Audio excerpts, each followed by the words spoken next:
I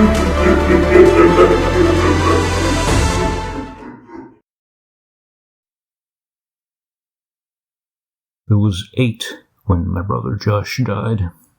I remember it vividly even now. Every little detail from when we woke up until his very last breath. He was 2 years older than me, and we would fight non-stop, like most siblings do. That day was no different. We got up early before our parents did and raced down the stairs.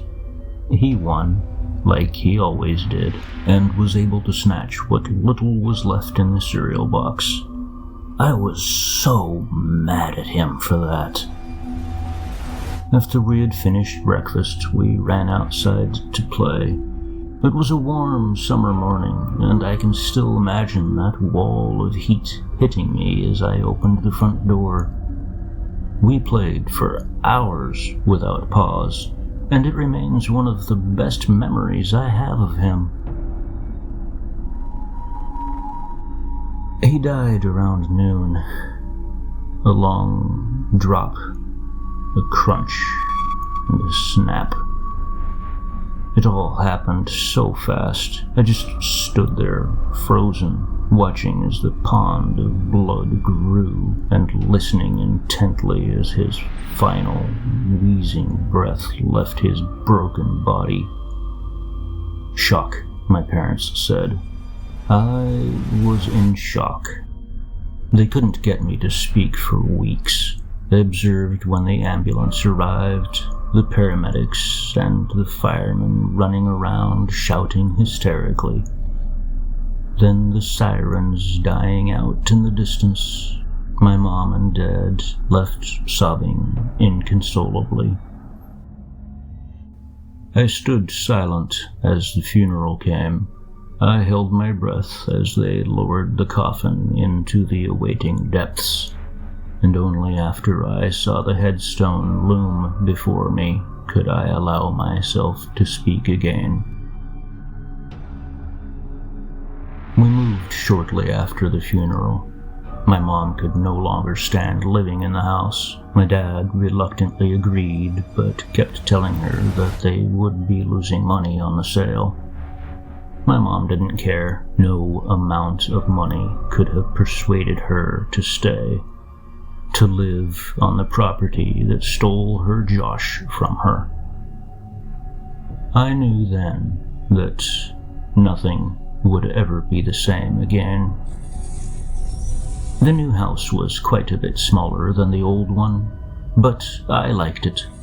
It was cozy and sweet, and had a sort of old cottage vibe to it, and even though I missed Josh, I was happy to have a bedroom to call my own, to decorate as my own, to grow up in. Days, weeks, and months passed, and not much changed. There was an aura of gloom about the family, a lingering grief that wouldn't quite let go. It was like the days just faded into nothing, like none of us really were there. Originally, I thought that was the reason it came. It was drawn to our grief, to our constant, ever-present sorrow.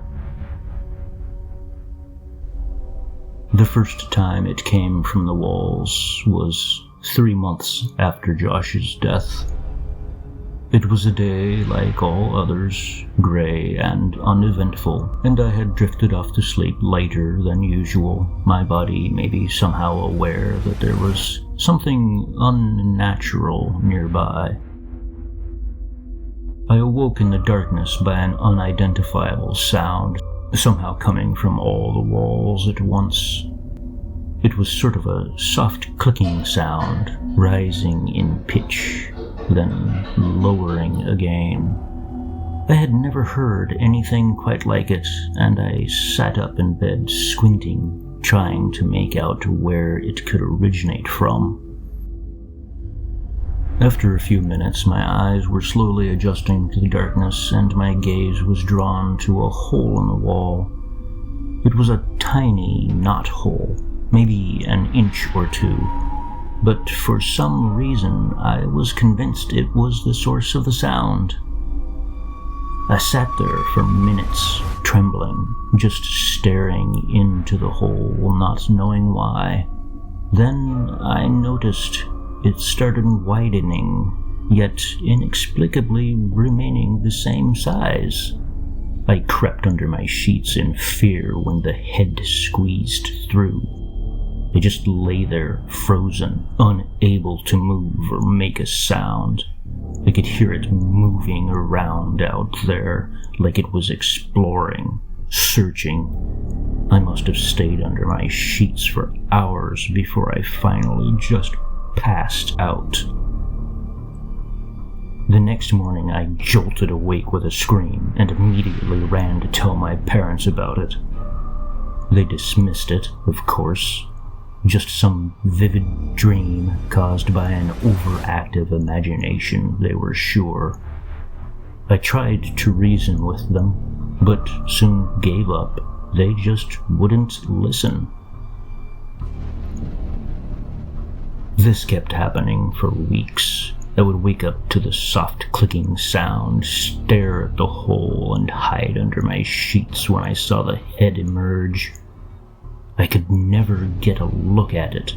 I was far too frightened, but it was completely bald, and the skin had an ashen gray complexion to it. I could never really judge the dimensions of it because of the impossible nature of its arrival. I would plead to my parents to just believe me, or let me sleep with them, or simply just explore the knothole, or tear down the walls.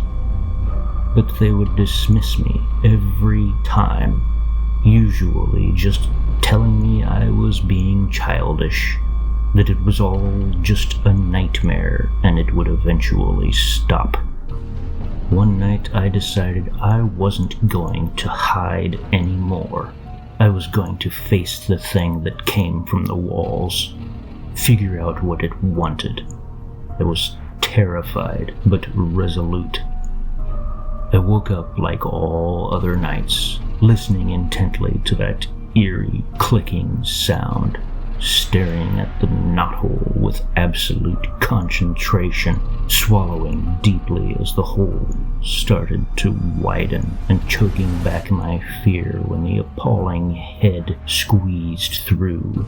It landed on the ground with a thump, and I stared in horror as the tiny, underdeveloped body writhed on the floor, struggling with the weight of the oversized head. I let out a scream just then. I couldn't hold it in anymore. The creature raised its head strenuously, like an alerted animal, and just stared directly at me. There was holes. Nothing but holes. The mouth was a yawning chasm of nothing. The nose and eyes the same, just endless, abyssal rifts. I screamed again, this time probably loud enough to wake up the entire neighborhood. My mom says she still has nightmares about that scream, and she'll easily admit it froze her blood to ice. My parents came running into the room in a hysterical frenzy, only to find me curled up on the floor in a fetal position, screaming my lungs out. It took them hours to calm me down, and they said I only spoke nonsensical gibberish. They took me to my aunt's for a few days, but eventually I was forced to sleep in my own room again. The ritual continued. I woke up, stared at the hole until the head emerged, then hid under my sheets for the remainder of my conscious night. I was slowly but surely getting used to it. I'd still tell my parents about it, but they still wouldn't believe me. I know it sounds horrible, but you have to understand they were still dealing with the death of Josh. They simply had no energy to indulge in my self-induced traumas. But at some point, I got too used to it. I simply stopped waking up. The sound no longer bothered me, and I would just sleep through it. Problem solved, right? I certainly thought so.